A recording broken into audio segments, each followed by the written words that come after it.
What's up, Grit City Punk? It's Dom, and you're in for the podcast of your life right now.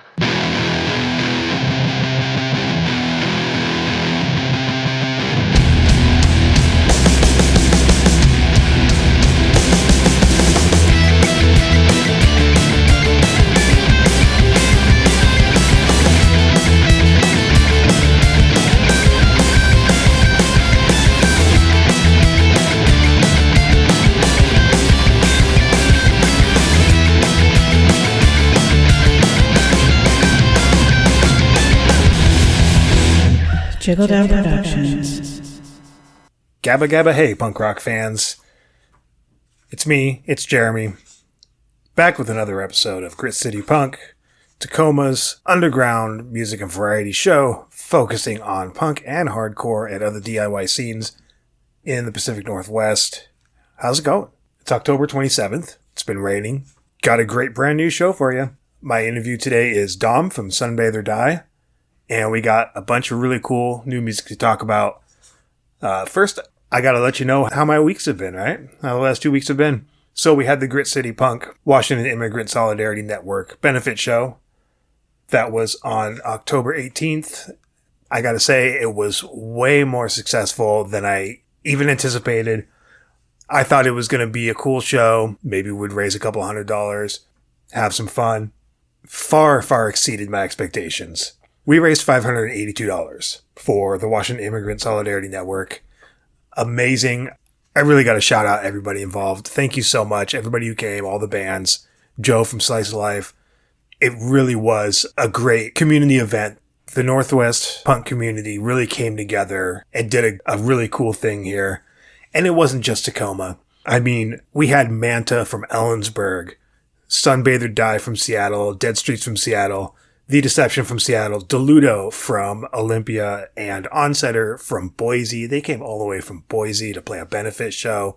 My hat's off to you, gentlemen. That was absolutely amazing. All the bands had killer sets. The place was packed, and the audience was really cool. Everybody there was really pumped and really excited for the show and for the benefit. And the pizza was banging. The bands were just incredible. So, humongous thank you to everybody who came, for all the bands. Joe from Slice of Life, really appreciate it. And I'll have video. I'm finally caught up with my video uploads from concerts. So the next uploads should be from that benefit show. And my boy, PNW Joey, took a ton of pictures. Those should be up now for everybody to see. Just, I cannot express how grateful I am for this show. It's my third booking. And probably the most successful one so far in terms of what we did, what we set out to do, and what we accomplished. And the fun's not over yet. I recently dropped a flyer November 14th at Real Art. That's what I call Punk Volume 4. Headliner is Stormboy. We've got Bench Scraper. We've got Sneer. Bench Scraper coming all the way from Portland for the first time ever playing Tacoma. So you can pre-order tickets right now for $10 through realart.com. I also have a link in my link tree. So what else? PSR had a show this last Saturday at Slice of Life. I didn't make it out to that one. Kind of under the weather all weekend. But I hear it was great. It was really stormy. Real Art lost power for a while. A lot of Tacoma. A lot of the Northwest lost power. Apparently the show still went off at Slice of Life without a hitch. So that's good. Anyways, I'm rambling here. I really don't have anything much else to say. Except, let's roll out some new music.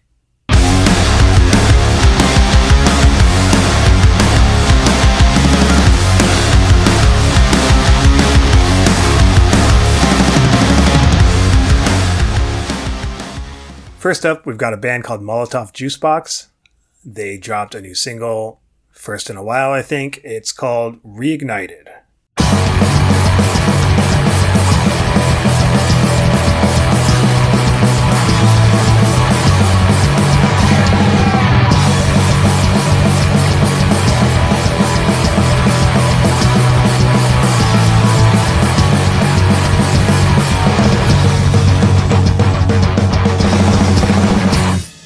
Started all this 3 years ago.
alone, looking at the wreckage, where do I go? Friends stepped up, homies took over, now there's family, it's over my shoulder. Drums all crashing in the back, top strings snapping in an attack. Like one rapping, right in the trunk, all the things keep slumping on.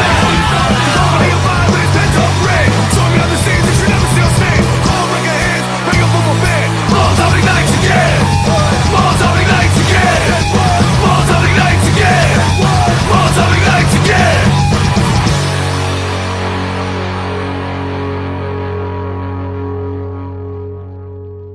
The Edison Cabinet have a new album dropping on Halloween. It's called Zeitgeist. They dropped not just one, but two singles. First one was on September 29th called House on Haunted Hill. Second one was on the 23rd of October called Quarterface. They're doing a Halloween show at the Charleston, and that's also going to serve as their album release party. They will have vinyl available there of their album, Zeitgeist, and you can check out both the singles so far, streaming everywhere. I'll play one of them now. This is House on Haunted Hill, the Edison Cabinet.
PDX punk band Living Skins dropped a new single. This one's called Give.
Our good friend Jody Ellen has dropped a new single with her band LaLa Land. The single is called Brand New, and you can check it out everywhere, but especially right here, right now. This is LaLa Land with Brand New.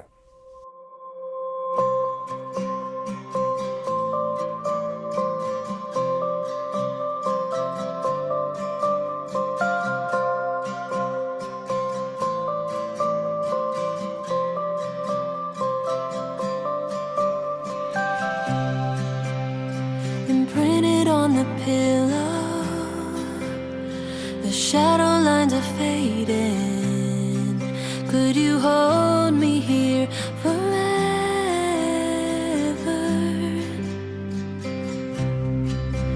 Did you know I know your secrets?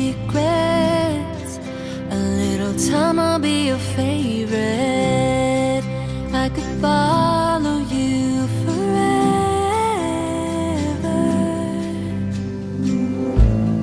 Taking your time and over my mind.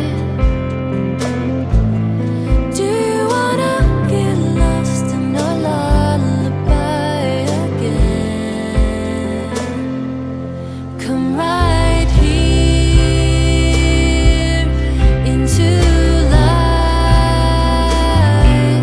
Bring it down. You never have to be alone. All this time in the night, let the sun shine in the hollow of your bones.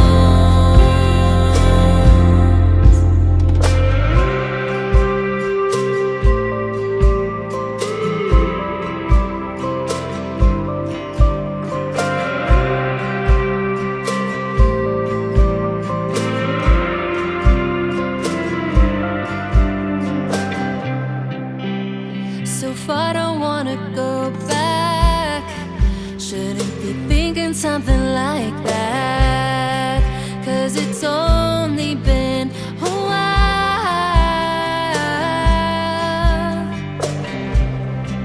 Either we win or we could fade out. But I wanna see this play out. Start and ending with a smile.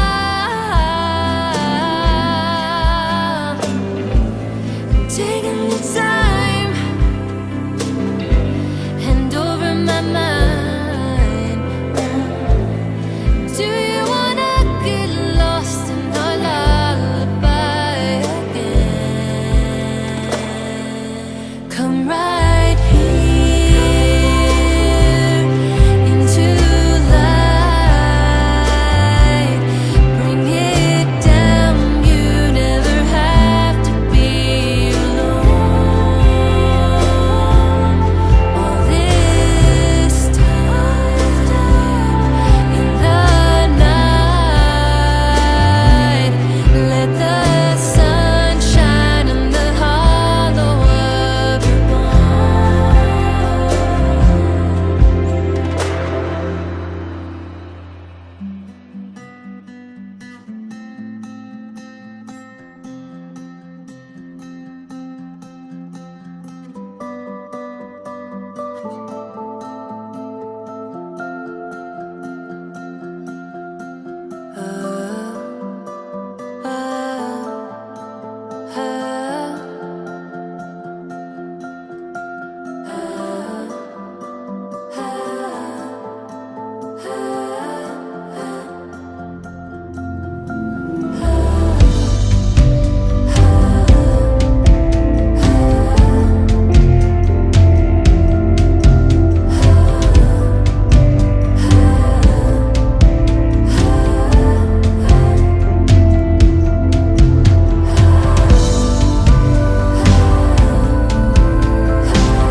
Come right here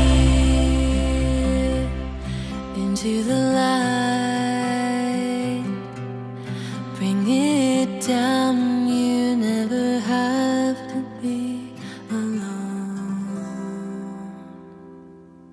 We've got a 3-song EP. Maybe it's a maxi single. I'm going to call it an EP from Gated Community. It dropped on the 17th. It's a self-titled 3-track EP, streaming everywhere.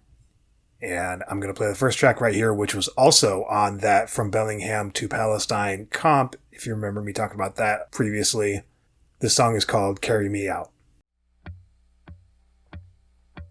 I've been hunted like an animal, fighting to win back my skin and bones. Honey, I'm tired of waiting around for you to save what I already tried.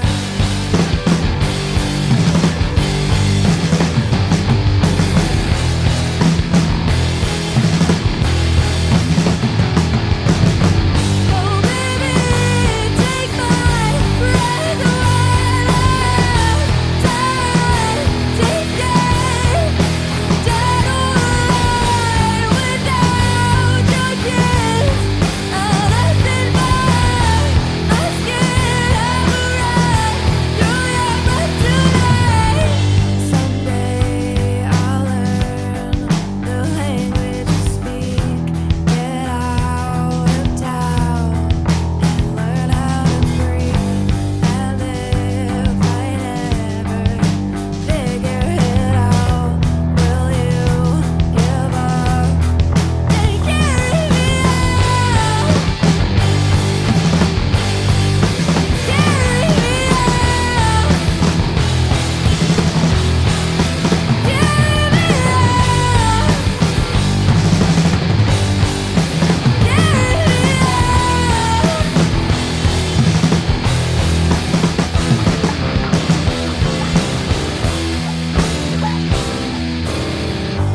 Carry me out of here right now. Make it painless by taping my mouth. I'm sorry for the trouble I've caused, but I am going to make it enough. Seattle pop-punk band Eep-Oop are gearing up for a new album release, and they've got a brand new single out right now. It's called Inbox. The upcoming album will be called Sorry, and I don't have a release date for that, but I think it's soon.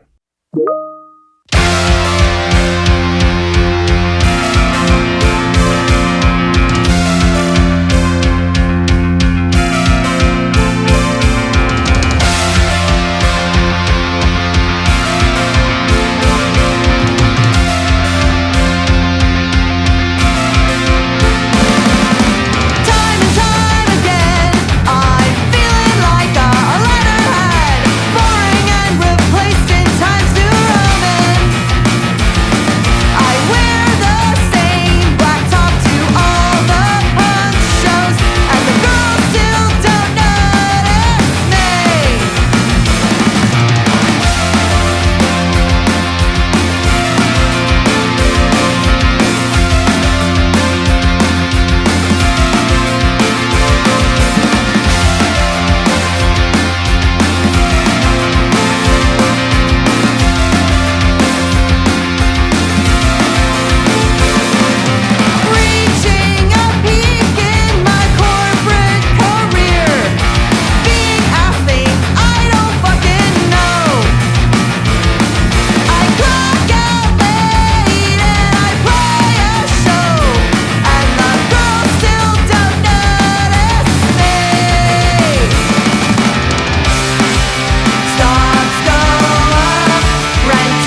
Okay, here's an exciting one.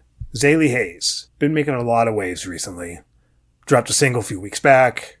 They're back with another single. This one's called Born Again. They've been playing a lot of shows. Got a few more coming this year. Really making a lot of noise. I have a prediction that this band is going to be huge next year.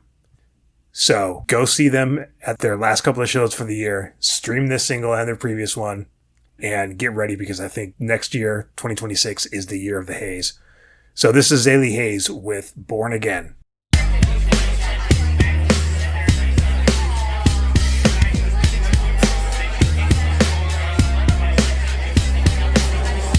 hate to see my reflection in this space between the peace and the tension of this place. I wanna take a ride while I fall apart, driving to the night with an empty heart. Paint the walls white just to cover up what's behind, and wait to get a break from the crusades in my mind. I wanna take a ride while I fall apart, driving to the night with an empty heart. I wanna cut my hair and take off all my skin, make something new where to feel born again.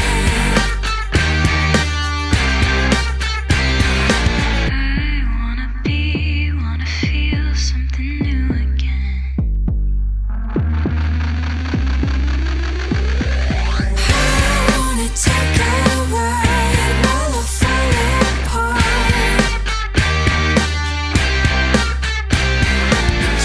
driving to the night with an empty heart.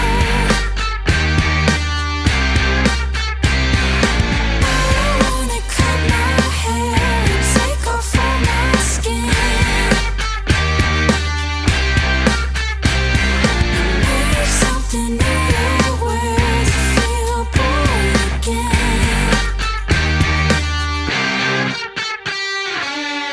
Olympia punk rock band Stormboy has a pre-order up for their first full-length LP called Beast Machine Theory. There's a pre-order up on Bandcamp. You can pre-order the digital download or a CD. They dropped a single a few weeks back, the first single from the album. The second single from the album is available as a Bandcamp exclusive. Their previous single is streaming everywhere except Spotify. Exploder, only on Bandcamp and right here on Grit City Punk. So listen to it here now, and then after you pick your wig up off the floor behind you, stitch it back to your head, you will go to Bandcamp and you will pre-order the album, because it's a banger. This one's called Exploder from Stormboy. I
Tacoma locals, Heavenspot did a live recording at KUPS, although I hear it didn't actually air live, but they recorded it and put it up on Bandcamp, I think the next day, maybe 2 days later.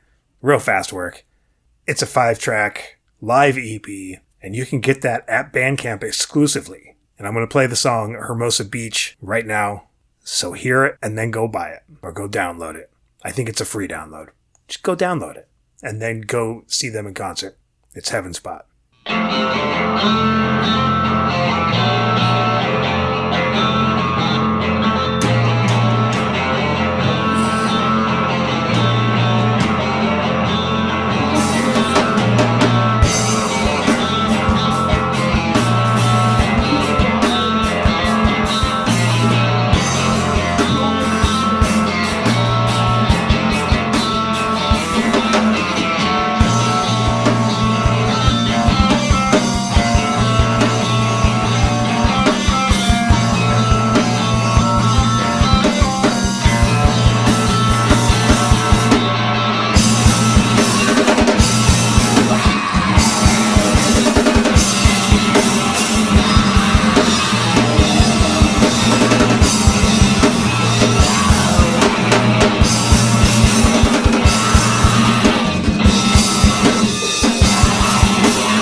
Hey, I'm Dom, and I play bass in Sunbather Die. Why do you do it? What's your motivation? Oh man. Well, originally I wanted to play guitar in Sunbather Die because I'm a guitar player first. But we did a funny thing with this band where we were gonna have whoever kind of writes the songs play guitar because all of us are multi-instrumentalists. So Henry, the lead singer, made most of our songs, and we are like, okay, maybe we just stick with the roles we have, and it's been so great ever since. But it's definitely like the most fun I've ever had playing music. I've been playing music for ever and ever now, and that's all I've ever wanted to do with my life. But this project has been like nothing short of like the most fun I've ever had playing music. So yeah. Nice. Yeah. And I could attest to your all of you guys as multi-instrumentalists, because a year ago I saw you at a Halloween show at Real Art. Yeah. I had never heard of you guys before, and you were all up there, and then like after one or two songs, you all switched instruments. Yep. Wait, what? What's happening here? And then you guys did it again. Like I think all of you took a turn at each instrument. I'm pretty sure, yeah. We were doing we were covering this band called The Garden for that Halloween set, and we were like, let's just switch it up as much as we possibly can. Yeah. Oh, it was so much fun. Yeah, that was a really fun show. Thanks. So Sunbather Die is not really a punk band, but you know I always ask this question. Yeah. What does punk mean to you? Oh my gosh. Punk is that is like, it's such a good question because there's not a right answer, you know? Punk is literally just an expression of, I think, whatever you want to be like angry about and whatever makes you feel like the most you. And it's like such a comforting place where other people can just share how they feel about certain things. Yeah, that's what punk music's always kind of been to me. It's always been like a really nice outlet for when things aren't going right in every day-to-day world and stuff like that. And it's just like it's a comforting place as much as it is like an angry kind of like upbeat genre for the most part. Like it's as much as like a home as like, I don't know. Well, I think it's much more of a home to the fans than most other types of music in the world for sure. But yeah. A place to be yourself. Absolutely agree. Yeah. Were you a music student? I was. I did well, I guess my personal development, I started as a self-taught guitar player through YouTube for like the first 6 years of my playing when I was like 8 or 9 probably. I saw that Back to the Future movie and Marty McFly is playing Johnny B. Good. Yeah. And my dad was like, "Oh, did you know he like really can play the guitar?" And I was like, "He's an actor. He can't really play that. There's no way." And I was like, "Okay, well, if Marty McFly can do it, I can do it." So I sat down for like a month and I learned the whole intro to Johnny B. Good, and I was just like hooked beyond that. Like, so I did that for 6 years.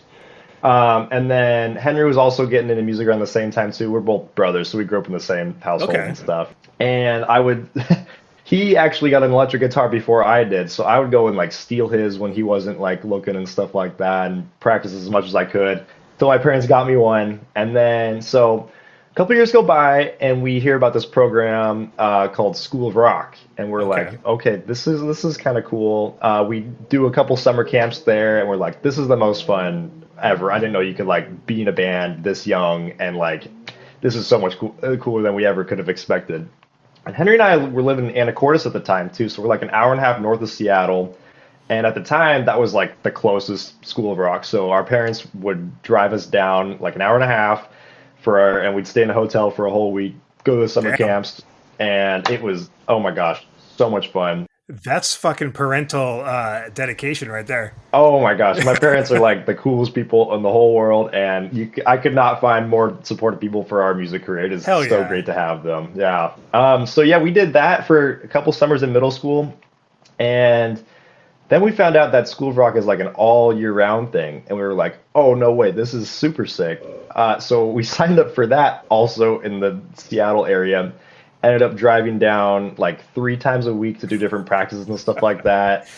And just, would go straight after school and go rehearse for 3 hours, do homework on the way and take naps and stuff like that and come back. And my parents are saints for that, let me tell you.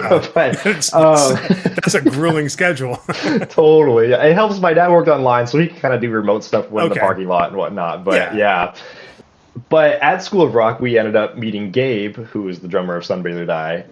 I met Gabe. Both of us tried out for the house band of School of Rock, which is kind of like their local kind of like gigging band that they have. So we both got in our like freshman year of high school.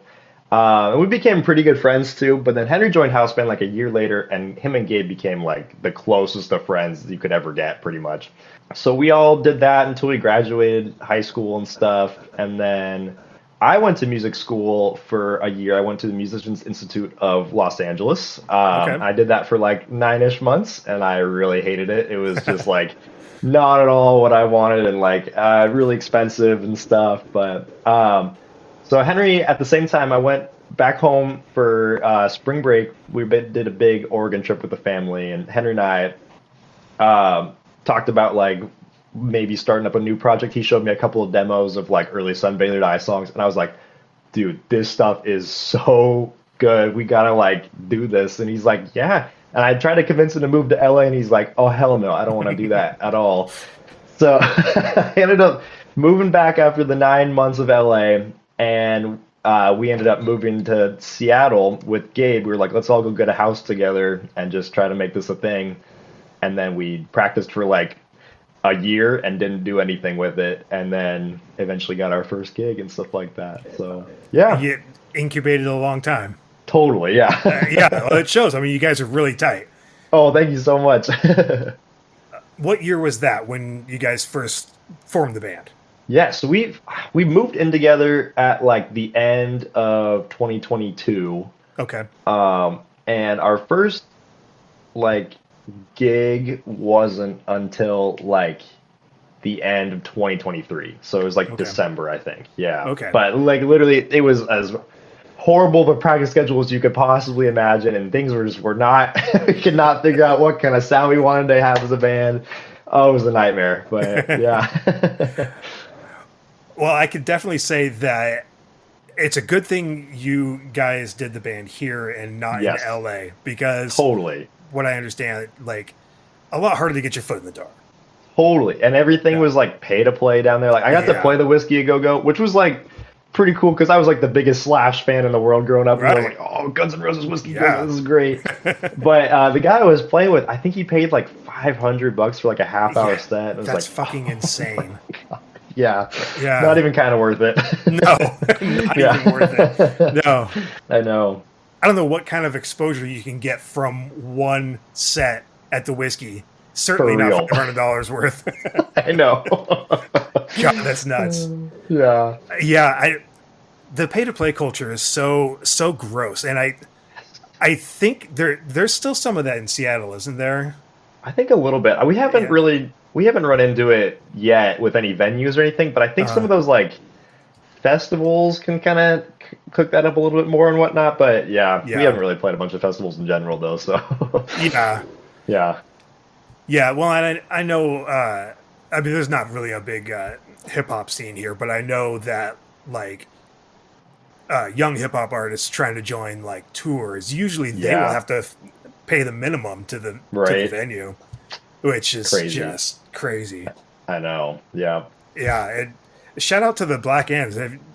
You know them? for real. That was like man, that is like one of the coolest things I've seen from a band in a while. I feel like that was so awesome that they did the whole spray paint and speak out stuff. Like it's, Yeah, I mean, everyone should be doing it more. Like they really set such a good bar for all the other bands in the scene to follow and stuff. And Right. just Yeah, I so mean- inspirational. I mean, shitty they were put in the situation, but Yeah. good that they played it the way they did. If Oh. anybody listening isn't familiar, I can't remember who they opened for, but they got an opening slot for a pretty big touring artist, Yeah, and they didn't get paid. And apparently, no openers for the whole tour got paid. Everybody did it for free. I don't know if that was really expressed up front or if it was something they found out later. I mean, either way, it's not cool.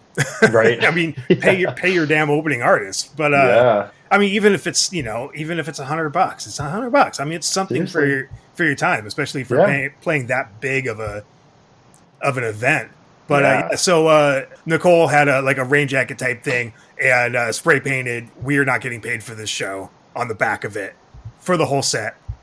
Beautiful, absolutely beautiful. Yep, that's punk music wrapped up in a set or a visual right there for Yeah, sure. that is what punk looks like in the year Yep. of our Lord 2025. Yep, Yeah, it's awesome. 100%. You mentioned that you went to the Music Institute in LA. Yeah. What did your experiences there and what you learned there? What applies to Sunbather Die, or just your approach to music, writing, performing? Yeah, I mean, as far as like things I learned at the school, I learned a lot more of kind of like who really makes it in the industry and like what they kind of like need to like sacrifice for it. I feel like every one of my successful peers from MI either had a following before they went to LA or they are sounding completely different and they're like an industry hack now. You know, it's Okay. like one of those kind of things. Yeah. Okay, good to know. Right. Yeah.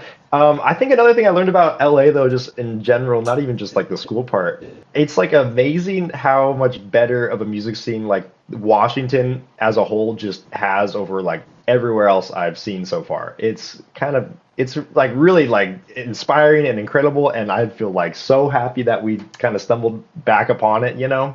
Yeah, But yeah, I know. As far as like writing stuff goes, though, we kind of keep a lot of like the music theory stuff. Like, just we don't even try to think about it when we are writing stuff. If anything, I try to think as little as possible about music school when we have like a rehearsal and stuff like that.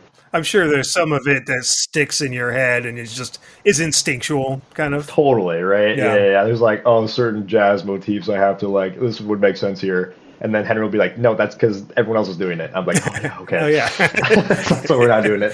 it works because everybody does it. It works. Right. It works because it works. It sounds good. Yeah, right.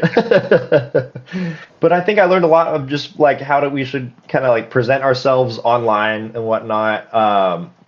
What things we want to like really take in and like present ourselves as is like we are a serious band. This is kind of how we can promote that with like videos and stuff like that. And just like we talked about this too as a band early on. We really wanted to stray as far away from like social media as we possibly could. But it's really hard nowadays to like, get any sort of following or any attention without. So I kind of made a deal with everybody else. Like, I'll take care of everything and I will make it so we just kind of promote things and people get a sense of who we are without losing like ourselves in the process, as well as like not looking like a TikTok band, even though no hate to TikTok bands. You guys are way more famous than us. But like, it's just, we just want to promote the music as best we can, as organically as possible, but not looking and doing all the skits and whatnot. But, Yeah. I mean, that stuff, sure, it gets you a lot more clicks and it gets you a lot more notoriety. I mean, it can, not always. Totally, But, yeah, so much of it it feels kind of forced and fake. Yeah. Totally. Yeah.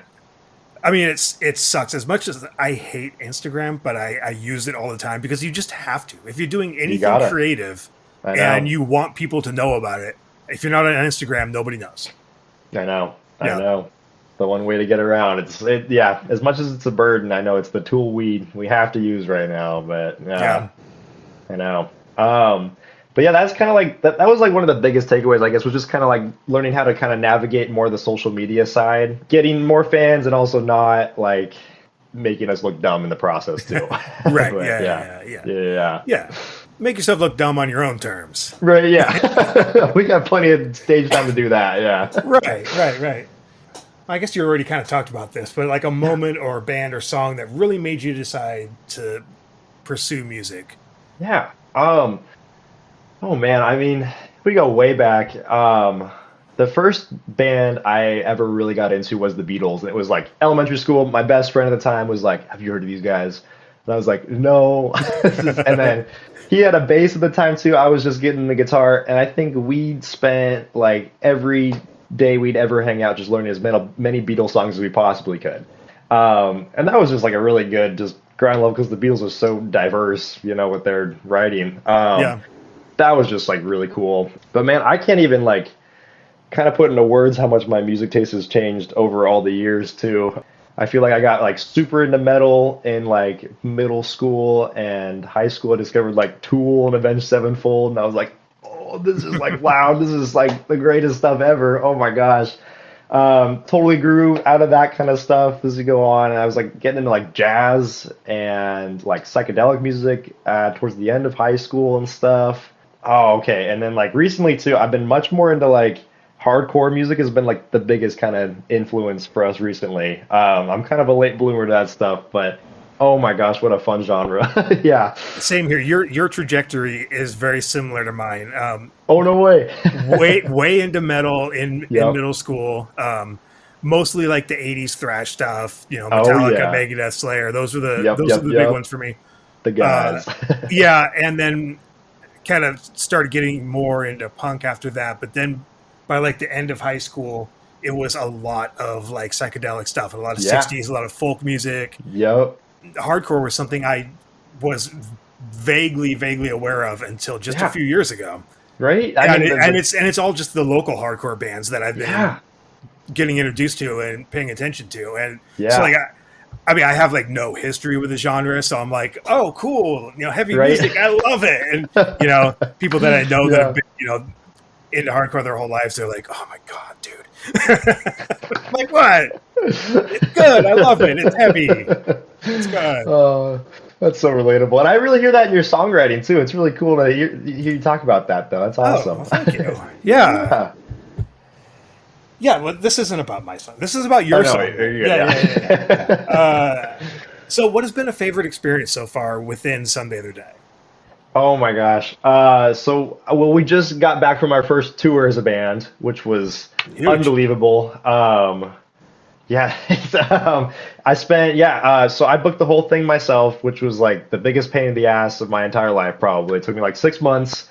And we talked about kind of a plan of how we would like want to, like what cities we want to hit and stuff like that. And the whole idea was we would do it right around the time when it's back to school. So everyone's kind of fresh in colleges and stuff like that. And they're like, I don't know what to do. I'm going to go see this band on a random Thursday night or whatever. So we just planned it. We did it kind of like a big L from like Bozeman, Montana, all the way over Washington, and all the way down to LA. And we just hit like every college town we could. We had 16 dates planned. It ended up being 15. One of the shows had to cancel last minute, but we were like, that's the biggest win we could have ever asked for, seriously. But it was the first time, one of the first times for all of us as a band, I guess. We got to see so many cities we'd never been to before, and we were there to play music. And that was just like, this is like what we've always wanted to do. We've always wanted to be like touring musicians and stuff and like go see the world, and just to kind of do that, even for like a small chunk of like a place we've been around for a while, even though we've never been to it, was just like life changing and so cool. Yeah, and we just met so many wonderful, crazy people on the tour, and so many cool bands that were like, please hit us up when you guys come back. And we're like, oh, we'll do the same. Like, we'll take care of everything when you're ready to play Seattle and stuff. And just like meeting all those people in different cities was just like a life-changing experience for sure. Yeah. But yeah. What kind of venues did you play? A lot of them. Oh, well, so we went in between just like dive bars and like house venues for the most part. There's we played a skate park at one point, and it was attached to a big aquatic center, so we all hit the water slides for like an hour right before our set, which was like so much fun. Oh yeah. But yeah, most of it was just like small venues and stuff like that. Yeah, I'm trying to think. I don't think anything was bigger than like a 250 cap room kind of thing. I think the biggest one we played was like the Smell in Los Angeles, so that was kind of like the biggest one we did the whole tour. Okay. But yeah, but I mean, those are like the shows we love though too. If it's like a packed room and it's like 50 people and everyone's going crazy, we would take that over like a 10,000 person room and everyone's moving, kind of thing. Like, oh, we live for those kind of moments. But yeah. Yeah. So let's talk about this scene.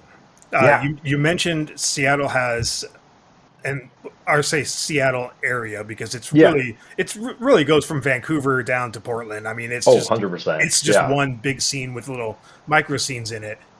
What have your experiences been with the local scene as far as other bands, venues, just the scene in general? Yeah. I think overall it has been a really positive experience.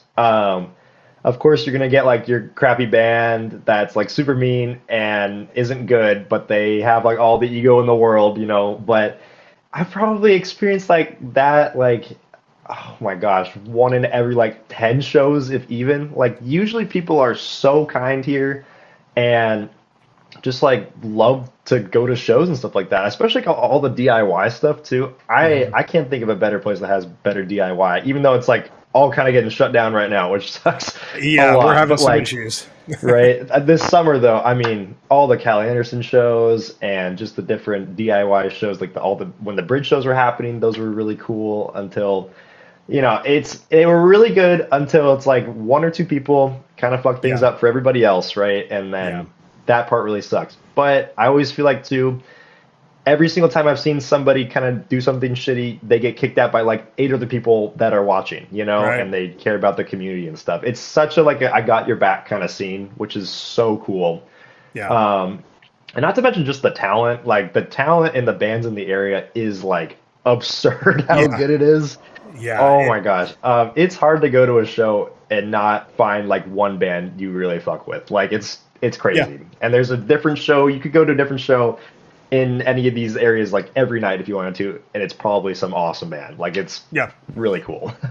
I could probably count on less than one hand how many times I've been to a local show and there's been bands that just didn't blow me away, or I know. or at least like man, they're pretty good, you know. Right, yeah. Even if it's not, you know, not a genre or a style that I'm really into, it's, you know, there is definitely the talent here, and Totally. Yeah. I mean the scene is here to absorb it.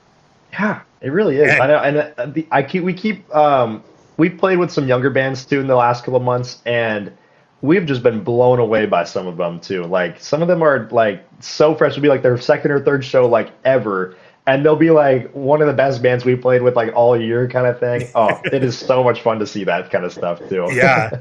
Yeah. Yeah, it's so cool that there is such an actual outlet for young bands to play now. Yeah. Between Right, all yeah. ages club, the DIY pop-ups, house shows that are actual like legitimate house venues, not just Yep. like, oh yeah, we're having a party at my cousin's house, his band's playing, and then the cops show up. Yeah. You know? Yep. No, totally. That's the one thing Seattle does need more of is just all ages venues though. It's Yeah. too many 21 plus, Yeah. and It's always that's been a just hurdle. screwing. I know, yeah. It's I mean- screwing over so many younger bands that are like really killing it because they don't have, you know, any friends that are over 21. Which Yeah. makes sense, right? Like, yeah. So, listen to me, Seattle. Okay, the dance ordinance was a long time ago. Get Yep. over it. Just open up all ages venues. Just Yes. fucking do it. Oh, yeah. Tacoma has some nice all ages venues. oh yeah. And there just seems to be more and more popping up. Even the bars will Right? have all ages shows. Yeah. No, it's so great. Yeah, we constantly, every single time we get offered a show to at Real Art, we take it immediately because Yeah. we just know it's going to be such a fun experience and just like wonderful people work there too. It is Yeah. just, it's always such a good place. So we're like, yeah, every time. Yep. Gonna go back there. I always tell people it's my home away from home. It's the Yeah. the only other Yeah. place that I feel as comfortable as I do, well, almost as comfortable as I do at home. Yeah. Oh, God. So, what inspires you to write and create? I think a lot of it is just listening to other bands and feeling how I feel based on listening to them. That's exactly what I wish people would feel when they listen to us. And I think just kind of keep on trying to write to a point where if people like come back to us and they're like that song was like so good and I've been listening to this like every day like kind of thing, like that's like the most satisfaction I've ever felt in my life is when some people have like told me that, even if it's like I could probably count on like a hand how many people have told me that ever kind of thing, but like still those have been like It only the takes nicest. one. I could I Yeah. could cry at every single one of those though. It means so much. But yeah, I just like playing music in general. There's nothing else like it for me. I don't know. Some people get it from sports or anything else in the world kind of thing, but I just can't imagine myself really doing anything else. And the fact that people do like it is like the coolest thing ever, So Yeah. that part especially just makes me want to keep going and stuff like that. But it's also just seeing the other local bands like we were kind of talking about earlier, seeing bands experiment with like different mediums too is like super inspiring in ways I didn't think I would get inspired. For example, Turnstile released that movie this year where it was just their new album, but it was like they did videos for each one of the songs and put it into theaters for a weekend kind of thing. And I Yeah. think I went and saw it 3 times in theaters because Wow. I was so blown away at like, I didn't know like a band could do this and it worked so well. And now I care so much more about this album that you've created and stuff like that too. So it's just like kind of finding all the different ways that other artists experiment with their mediums too has been like super inspiring to us. And we've been trying to like incorporate that a little bit more too, like with our visuals, like you saw us at the Real Art show. We were like, okay, Yeah. we gotta throw that in there too. See how we can kind of change up the live setting a little bit more and stuff. But Yeah. How long have you been doing the video show? so that show that we did was the first time we did it. We kind of did it just for tour. Okay. We were going to try it out. And like, my girlfriend made the whole backdrop that we used and stuff like that to project everything on. And then my dad had an old projector that was like super portable and it hooked up HDMI to my laptop. And I was like, well, this is perfect. So we had like one we could project with us on tour and stuff like that. So we could even set up in the house shows when we wanted to. And we were just like, as much of like, it's super fun to watch a band too. It's like when they have something kind of with their show, it's like that much more meaningful too. So we just put up a bunch of like stupid fun things from our childhood. Like we had our dog just running around in black and white and stuff, and we had a bunch of old video games we used to play. We're like, this is just like what we think fits our music pretty well. So Right. Yeah. yeah. It's super fun to make though. Yeah. So what's it like being in a band with your brother? Oh my gosh. Well, this is like the fourth project I've probably been in with my brother too. But I mean, like, yeah, growing up, you know, you hate each other and you don't want to be even close to each other. He's my younger brother too, so I was like, I'm way too cool. I'm the older brother. Don't even like look at me, kind of stuff. Right. Until like, you know, middle end of high school, and then we become like best friends, of course. And then yeah, I went away for the year, and that was just kind of hard on our relationship a little bit. So when we moved back, it was like I couldn't even be happier like at all than how we are now. You know, I don't think I would have said this like 8 years ago kind of thing, but being in a band with my brother is like literally the coolest thing I could ever be a part of. I think it is so great, and we have like that super long chemistry too that we, you know, we've been playing together for years kind of thing. So I think that really helps too with just like songwriting and collaborating and whatnot, and we can kind of just read each other on stage too if like we need to change something at all last minute or stuff like that. But Yeah. that part has been absolutely great. And Gabe's like the third sibling too, so it's kind of having like two brothers on stage. It's great. Nice. Yeah. So speaking of your chemistry, Yeah. when you guys play, like, you're not afraid to take super long, like, instrumental sections that are just constantly changing, like, Yeah. very proggy. Yeah. Like, I mean, there were some songs where I don't even think there was any vocals. There's just a lot of just instrumental stuff. Yeah. So, first, why? And, Yeah. and second, how much of that is like pre-rehearsed stuff, and how much do you improvise those sections? Totally. Yeah. So we have, I think there's one that you're talking about that I can kind of picture. We have one song that's like 10 minutes long, and like 8 minutes of it are all instrumental, right? Yeah. Like I recorded it. I haven't put it on YouTube. that's right. Yeah, I haven't put it on YouTube yet, but it's Okay. it's next on the list. Yeah. Oh, sick. Yeah, heck yeah. I can't wait for that. It's awesome. But that song was actually the first song we wrote collaboratively. And I remember it really distinctly. We wrote it over probably 2 or 3 weeks. And it was just, we kept adding riffs, and we were like, oh, this is really cool. I can hear it going here. And then I was like, oh yeah, and now we can make it go here. And then it turned into we have 6 minutes of song right now, and it's all so complicated. It doesn't seem like it needs lyrics really. So we're like, okay, well, this could just be an instrumental one. That'd be kind of cool. And then we just kind of kept adding on to it until we had a whole nother section that Henry had written previously. And that part, I believe he had lyrics for, or actually no. So the way Henry operates, I lied because Henry doesn't like to write lyrics until we're about to record the lyrics for that song. So if you listen really closely live, he says it's a lot of made up nonsense and stuff like that. I don't know how he does it, but he says he's making up stuff every night differently.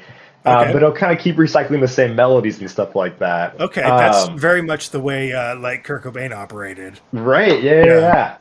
So he's been doing that for a lot of our songs until we finally sit down and he sits for a week and finishes them and stuff, and then we go record them really quick. Okay. And then he'll start singing those lyrics again, kind of thing. But yeah, so that one long song though, yeah, it was we just kind of kept adding parts until we had he's like, oh, I can make it click to this other song that we have. This will be perfect.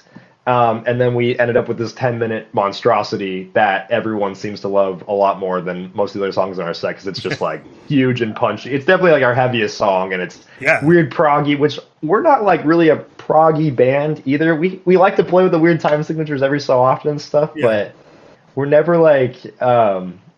King Crimson's not one of our biggest inspirations or anything like that. It's just kind of the riffs kind of end up like that in a way. But yeah, most of this band is super unintentional, and it just is happy little surprise mistakes that we're oh, that actually sounds really cool. Uh-huh. And then we end up using it kind of thing. But yeah. But yeah, that's how the lyrics operate. It's very much Henry writes it all.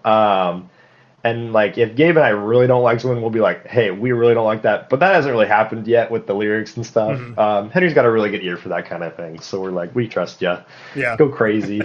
But yeah, that's kind of how that one came together. We have another one too that's also instrumental, and I think originally it was supposed to have lyrics, but we kind of like we played in our first couple sets when we were first starting out, and we were all kind of like, this just feels really good without lyrics. We might as well just like kind of keep it without, because we felt like it just displayed enough emotion and stuff to get across without them. So Yeah. yeah, I know. Cool. So how many songs? You have 2 songs out right now. Yeah. Do you have any more recorded? Yeah, so we actually have 4 we're finishing up right now. Okay.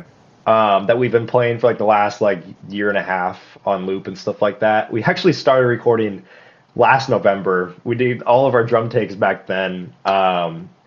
And we've just been kind of like sitting on everything else, just taking our sweet time because we're doing everything ourselves in our house. So Okay, I was just going to ask if you're in studio or at house. Okay. yeah. Henry and I have gotten a lot of mics over the years, so we did all the drums in his room. I've got all my bass parts done. He's just got to do some more guitar and vocals, and then we're all good to go for those 4. But yeah, we're gonna do one more single really soon. The super long one is gonna be out really soon. That'll be the next one. Great. A a 10-minute single. 10-minute single. Yes. I know. And then we have 3 more, probably going to be out before the year ends, hopefully.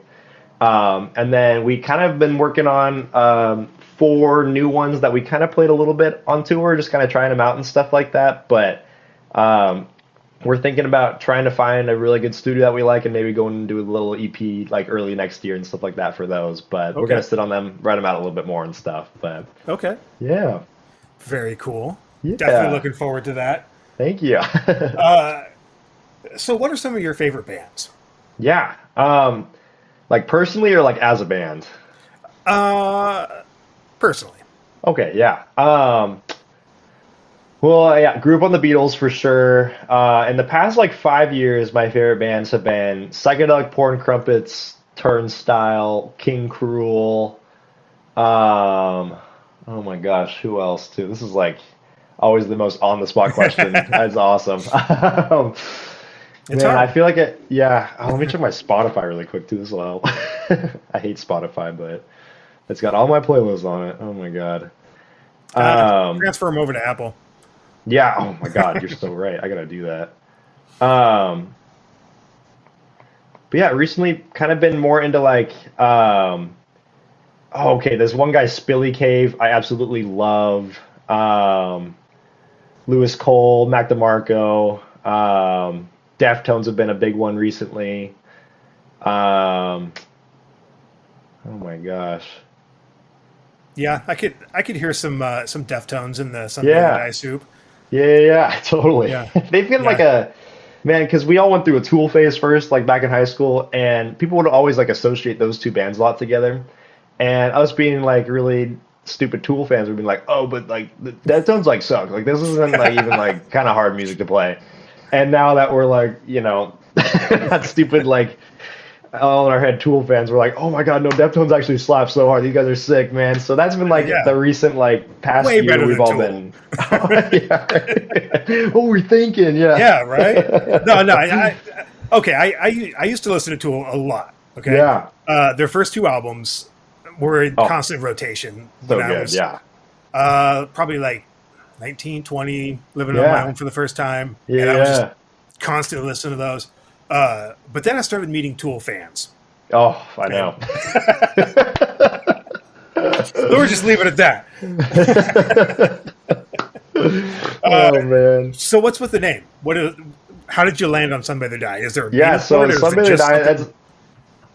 something- This kind of goes back to our first show we ever got. But we got the show. It was originally going to be for one of my other bands, David's band. We were going to play the Skylark Cafe, and we ended up not all being able to make it. So I was like, okay, we could do this different band. This will be it, the first show, and it'll be like we need something to practice for. This will get our button gear kind of thing. So we had like a month out. We had like 3 songs ready at the time. We're like, oh crap, we gotta finish this up like really fast.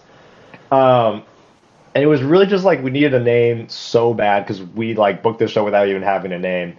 Henry had a DI pedal that was called the Sunbather DI, and he was like, "What do we just call it, Sunbather Die?" And we were like, "Okay, yeah, that'll never last, but that's like good for now." Sure. And then we talked about changing it for like 6 months, and we just never did. And now it's like grown on all of us. So that's where the name comes from, though. Very spur of the moment, kind of last minute thing, but yeah. A lot of bands come up with names that way. Right, yeah.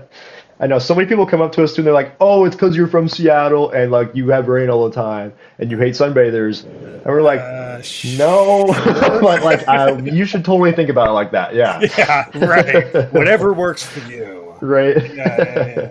So besides music, what else are you passionate about?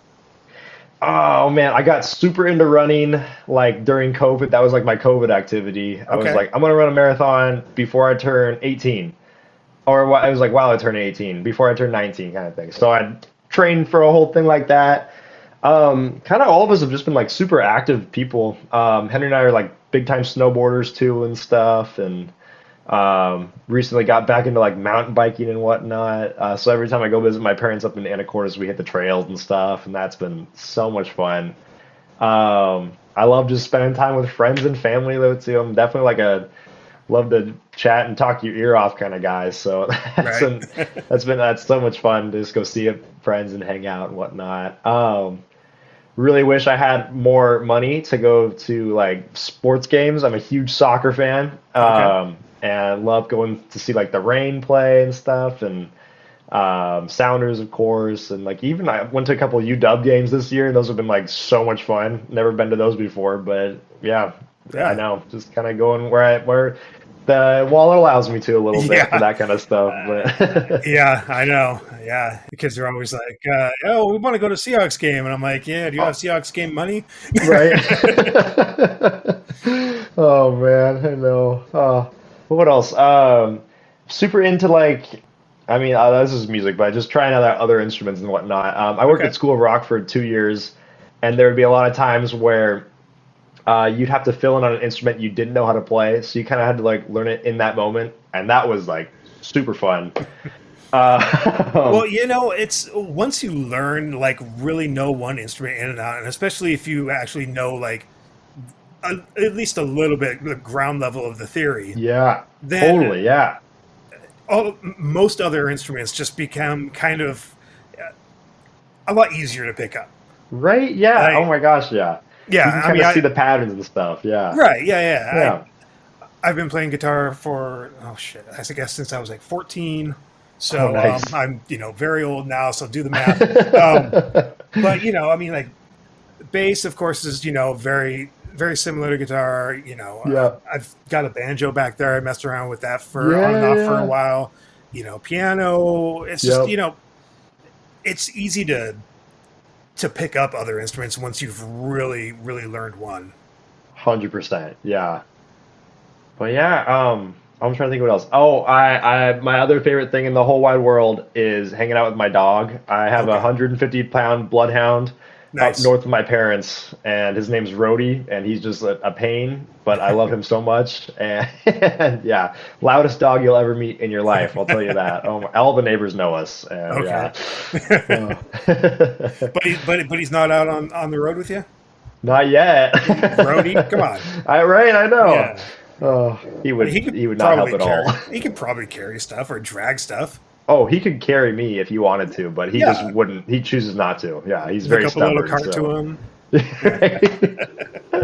Put that dog to work. Right. All right. So what's next for the band? You mentioned a couple more singles dropping. Gonna probably work on an EP. What plans do you have? I guess this year's almost over somehow. But what? Oh, I know. Where do you see Sunbather Die going next year? What are your like immediate plans for next year? Totally. So I mean, we're gonna take a little break, like December, and we have like only one show in January, so we're kind of using that to like write a bunch and kind of flesh our songs out.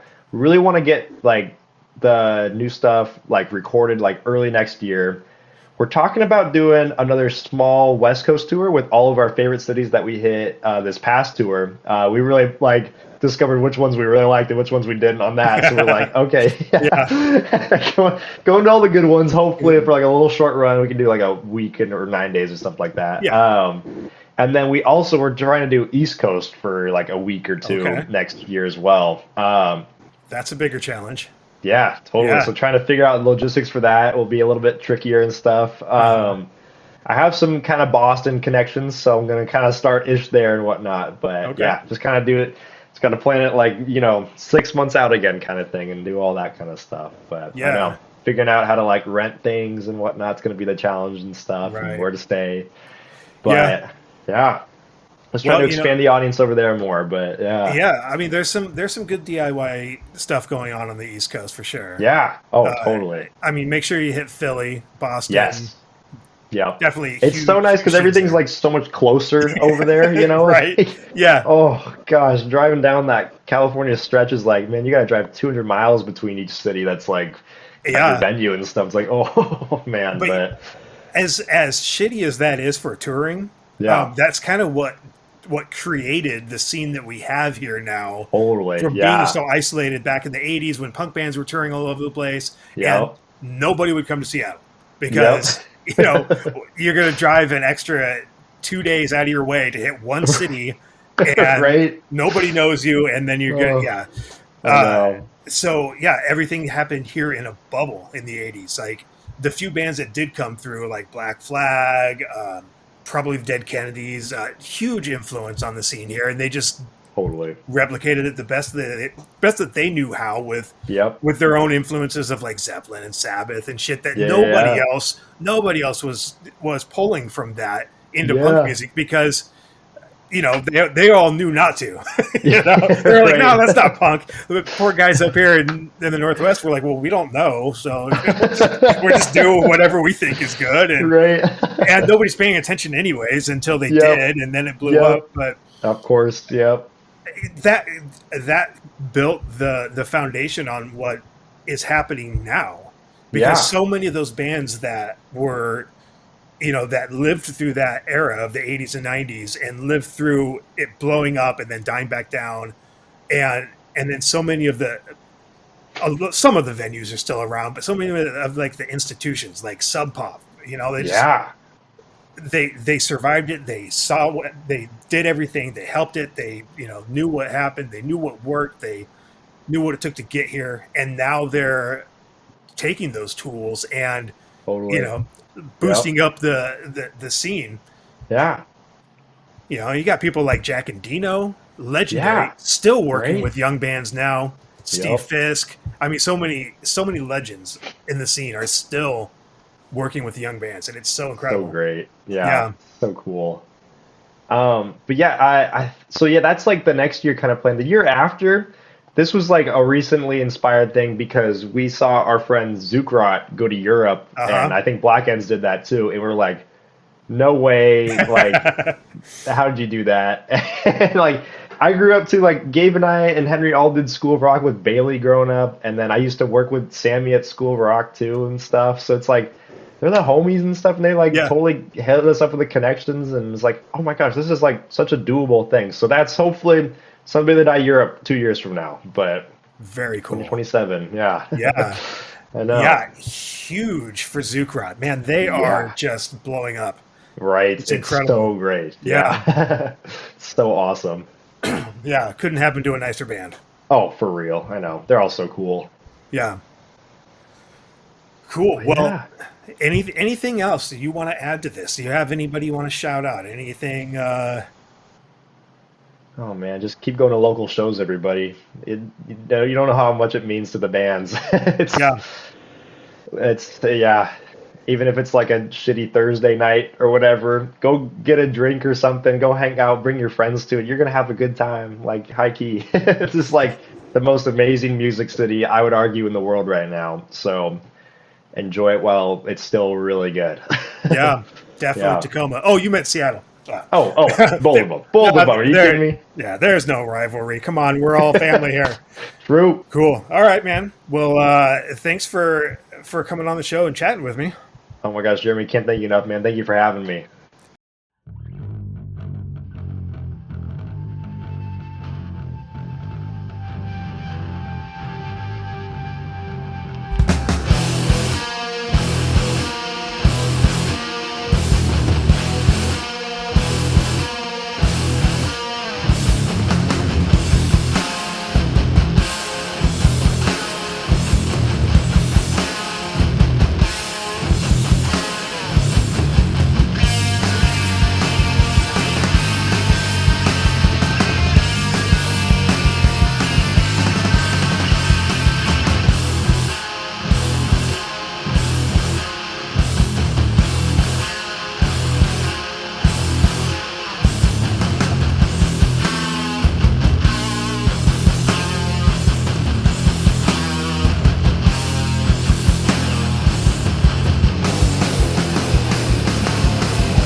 It's time now for the Grit City Punk concert calendar.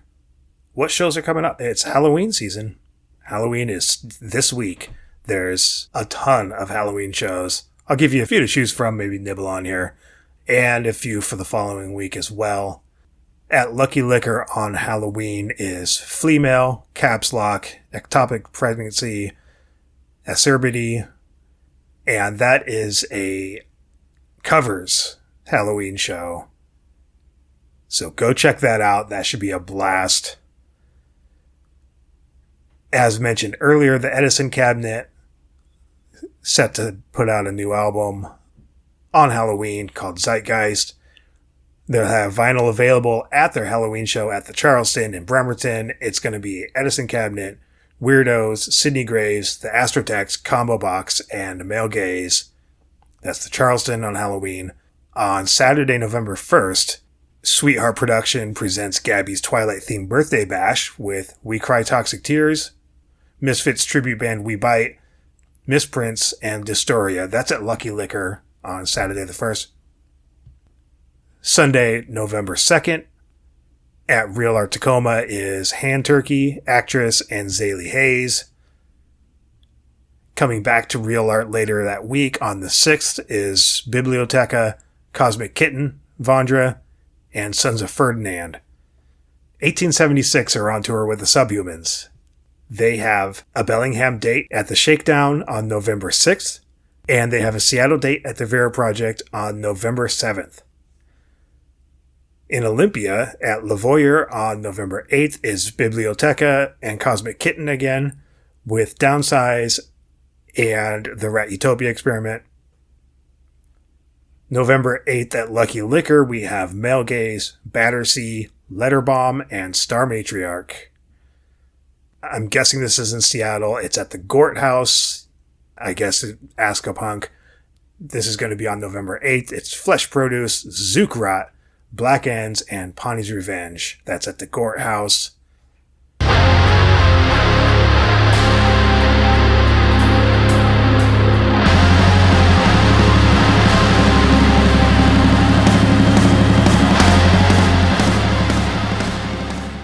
Punk is opposite of agreeing with the left or the right. Punk don't participate with politics in that sense, but are against politics and society constructs. Punks march to their own drumbeat, even if all society goes in one direction, agreeing or disagreeing with everything. Punks are opposite of sheep mentally, even if it costs them disapproval of all. This is the core foundation of punk, intertwined with the love of music, self-expression through a particular style, and creativity. That was Caleb from the band Fuck You. And that's it, boys and girls and they thems. That's the show. Appreciate everybody listening. Be sure to check out all the bands that I mentioned. Definitely go check out Sunbather Die. They've been playing a ton of shows. Catch them while you can because they're going to be hitting off on tour again and then I think taking a little break. But definitely a band you've got to see live. Check out the YouTube page. Follow me on the socials. Subscribe wherever you're listening. If you're listening on Spotify, go listen somewhere else. I'm on Bandcamp. You can check out my Bandcamp. It's gritcitypunk.bandcamp.com. Every episode is there. You can stream it. You can download it. And you can drop a little money on there if you want to. It helps me out getting to shows, supporting the bands that I see, and just, keeping the show running. Back to the Spotify thing. A lot of bands lately have been getting on the let's ditch Spotify train, which I think is great. It's a little dicey because that basically runs the industry. Talked to Stormboy about that the other day. They were debating on whether they should get back on Spotify so they don't miss out on opportunities that for some reason, like some festivals and venues, they're like, we want to see your Spotify link. If you don't have a Spotify link, they don't want to do business with you. It's bullshit. It's the way of the industry right now. Also, you could look at any band's streaming numbers and Spotify is going to be at least 2/3 of it compared to everything else, every other streaming service, Apple, Deezer, fucking what have you. So it is what it is. Ultimately, I think everybody should decide for themselves if they are willing to take that sacrifice for their principles, because Spotify is a piece of shit company and, the billionaire CEO is investing in AI weaponry and killing us all fastly or slowly with AI and with warfare that they fund. And I, for one, don't want to be complicit with that anymore. As I've stated in the past, Grit City Punk has been, since the beginning, hosted through what used to be Anchor. It was then absorbed into Spotify, or maybe it was always part of Spotify, but they didn't really advertise it. But anyways, it was Anchor by Spotify. And then they dropped the Anchor altogether and it just became Spotify for podcasters. But it all operated the same. I was using that because it's free to host your podcast there. And it's one of the only free podcast hosting platforms that doesn't have a maximum for how much storage you could have, A lot of them, like Podbean, I thought about using them, but they only give you like 5 hours total. They give you a limit of like an hour and a half per upload, and they only allow you to have like 5 hours worth of content streaming at any given time. So if I recorded 2 episodes, I go to record my 3rd episode and release it, my first episode could be deleted. It would just disappear, which is dumb. And I'm not at the point where I am able to put money into this to pay for premium hosting. So I stuck with the Spotify. If you've heard me on previous episodes, you've heard me saying, yes, I am hosting through Spotify, but please listen somewhere else. I've been working on it. I've been researching it, and I finally found what I think is a solution. So this is the first episode that will not be hosted through or distributed through Spotify. It will be through a platform called Red Circle. It's also free and doesn't have any limits, which seems all cool. So we're going to see how this goes. Hopefully everybody's hearing this on the day that it's intended to come out on the platform that you used to listen to and your subscriptions weren't messed up. But we're going to see how this goes. But of course, it does distribute everywhere, presumably everywhere, and that includes Spotify. And for the time being, I'm going to continue distributing to Spotify because I know that's how the majority of my audience listens. And I'm going to keep urging you to not stream on Spotify to hear my podcast. Eventually, I will stop distributing there, but for now, I'm keeping the distribution there, but I'm not hosted through them anymore, which feels like a good big weight off my shoulders. And I'm rambling again. So that's it. I'm going to sign off, and I'm going to leave you with a song from Dry Socket. Now, Dry Socket actually just struck a deal with Get Better Records, and they put out vinyl and CD of a compilation called The First 5 Years. It's all of their recorded output, including their first album, or including their first couple of demos, their album. They're split with Body Farm, which is amazing. So this is an anthology, basically. It's available on CD and vinyl through Get Better Records or through the band's Bandcamp site.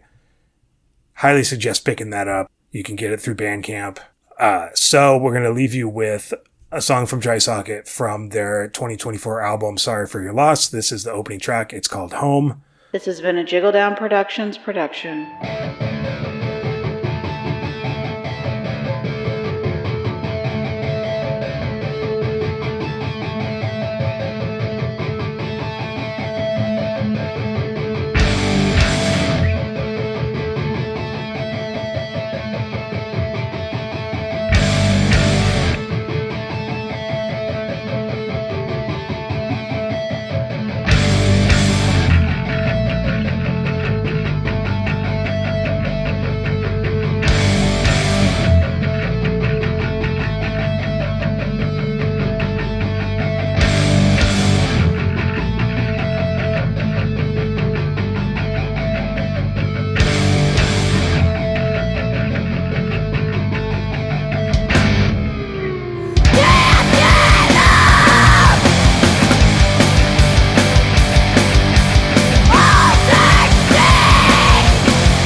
What should I say? Something like, Do whatever you want. Just, Okay. just as long. I mean, it's it's Grit City Punk. But Yep. play with it. Do it a few times. Do a few different things. Oh my gosh. What's up, Grit City Punk? It's Dom, and you're in for the podcast of your fucking life right now. Yes. Okay. Oh, okay. What I else you think that's got? the one. Come on. What else you got? I need B-reels, man. Come on. Oh my gosh, yeah. It's Sunbather Die. This is awesome. Thanks for having us, man. This is cool, dude.